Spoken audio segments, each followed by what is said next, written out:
Mas lumalakas na ang paniniwala ng marami na may namamagitan na sa pagitan ni Kim Chiu at Paulo Avellino, sa kabila ng kanilang mga pagtatangkang itago ang kanilang relasyon. Sa mga nakaraang linggo, lumabas ang iba't ibang mga pahayag at kilos mula sa TV host actress na tila nagpapakita ng tunay na pagmamahal niya para sa kanyang espesyal na kaibigan. Ang kanilang mga galaw at interaksyon ay hindi na nakaligtas sa mapanlikhang mata ng publiko. Hindi may kakaila na sa bawat paglitaw nila sa publiko, lalong lumalabas ang kanilang pagiging malapit sa isa't isa. Kahit na may mga pagkakataong tila sinusubukan ni Kim na itago ang tunay na estado ng kanilang relasyon, makikita pa rin sa kanilang mga kilos at mga pahayag ang malalim na koneksyon sa pagitan nila. Ang mga tapat na tagahanga at mga netizens ay tila hindi napapaligaya sa mga pahayag na kanilang ibinabahagi, kundi sa mga kilos na nagiging basehan ng kanilang mga hula. Isa sa mga dahilan kung bakit lalo pang bumibigat ang paniniwala na magkarelasyon sina Kim at Paulo ay ang patuloy na pag-ulat ng kanilang mga pagsasama sa araw-araw. May mga ulat na nagsasabi na gabi-gabi, ang aktor na si Paulo ang nagdadala kay Kim pauwi, na isang malinaw na tanda ng pag-aalaga sa isa't isa. Ang simpleng kilos na ito ay nagbibigay ng ebidensya na ang kanilang relasyon ay hindi lamang basta-basta, kundi puno ng tunay na pagmamahal at pag-aalaga.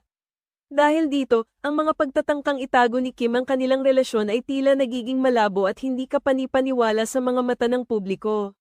Ang mga patunay tulad ng mga social media posts at mga larawan na nakukunan ng mga netizens ay nagbibigay ng dagdag na suporta sa kanilang mga haka-haka. Hindi may kakaila na ang kanilang mga madalas na pagkikita at ang kanilang natural na pag-uugali sa isa't isa ay nagbibigay diin sa kanilang pagmamahal na hindi nila may tatago pa. Marami sa kanilang mga tagahanga ang nag-aabang at nagmamasid sa bawat galaw nila, naghihintay ng anumang pahayag o aksyon na magpapatunay sa kanilang mga hinala. Ang mga pahayag mula sa kanilang mga kaibigan at malalapit na tao ay nagiging mahalagang bahagi ng pagtukoy sa kanilang relasyon. Sa katunayan, maraming mga tagahanga ang mas tinatangkilik ang kanilang mga programa at proyekto, dahil sa inaasahan nilang magkakaroon pa ng higit pang pagkakataon na makakita ng mga patunay sa kanilang relasyon.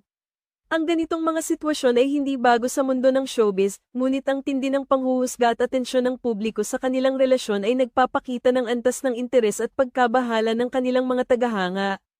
Ang patuloy na pagsusuri at pagtalima sa mga detalye ng kanilang buhay ay nagbibigay ng ideya kung paano nila pinipilit na mapanatili ang kanilang personal na buhay kahit sa ilalim ng matinding pansin ng media. Sa huli, ang mga kilos at pagsusumikap na itago ang relasyon ni Kim at Paulo ay tila nagiging bahagi na ng kanilang kwento, at ang kanilang mga tagahanga ay patuloy na nagmamasid at naghihintay ng mga susunod na kabanata. Ang pagiging bukas nila sa kanilang tunay na nararamdaman, sa kabila ng lahat ng pagsubok at hindi pagkakaintindihan, ay nagpapakita ng kanilang tibay at determinasyon na ipakita ang kanilang tunay na pagmamahal para sa isa't isa. Ang kanilang kwento ay patuloy na nagiging inspirasyon sa marami, at ang bawat hakbang nila ay sinusundan ng mga taong nagmamasid sa kanilang paglalakbay.